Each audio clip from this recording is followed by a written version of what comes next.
Be open, not philosophizing.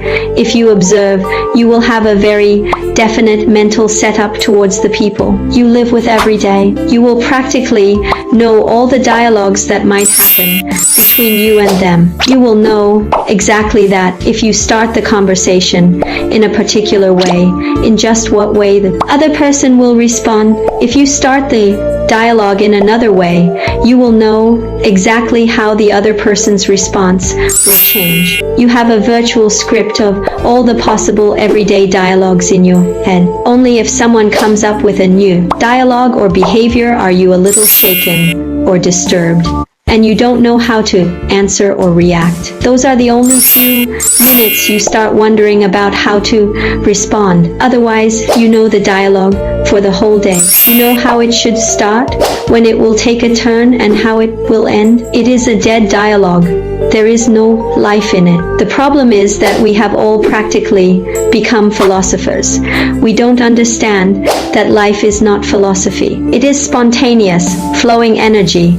It is new every moment. Philosophy is all about repeating the same old things in different ways. That's all. There's nothing fresh in it. Life is fresh every moment. Philosophy robs life of the freshness. A small story. 10 philosophers were imprisoned in a country. They were kept together in one cell. They decided that somehow they should escape from the prison. They sat and made a big plan. They got the mold of the prison door key and made a duplicate key. Finally, they chose the date of escape. The whole plan was clearly laid out. They decided that on the particular night, 2 of them will open the prison door with the duplicate key and signal to the others. The others would escape, and these 2 would follow after, locking the door behind them. The day of escape dawned, and 2 of them went to open the door. The rest of them waited for the signal. They waited and waited but never got any signal. 3 hours passed. Suddenly the 2 who had gone to open the door came back and said, "We have to drop our plan to escape. It can't happen today. We will have to do it some other day. We will have to reschedule our escape." The others asked, "Why? What happened?" They replied, "What to do? The foolish guards forgot to lock the prison door." Those who philosophize cannot think of anything new.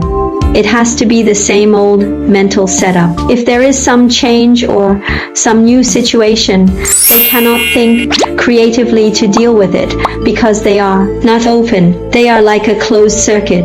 We have also become like philosophers when dealing with our lives. We are stuck in patterns of the past.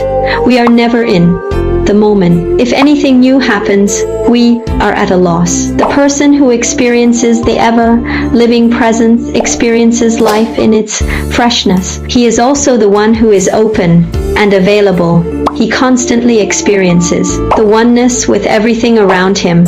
Understand, being open means respecting everything as equal to you. It means considering each other as equal and being open to change. Available means that you are clear that the source of everything in this universe is existence and that you are available to it every moment. That is the meaning of being available.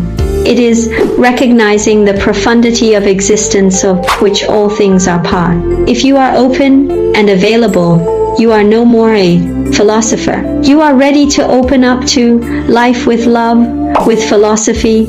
You have fixed ideas and you become very assertive. When you are too assertive, you can't love. Assertion is an aggressiveness that does not allow love to come in. When you are too sure and filled with preconceived ideas, then where is the space for love to enter? Love needs beautiful space in order to blossom. With philosophy, there is no room for love to settle in its existential state. If you really want to experience the taste of nectar, can you experience it through just a set of ideas about it? No, you need to taste the nectar yourself.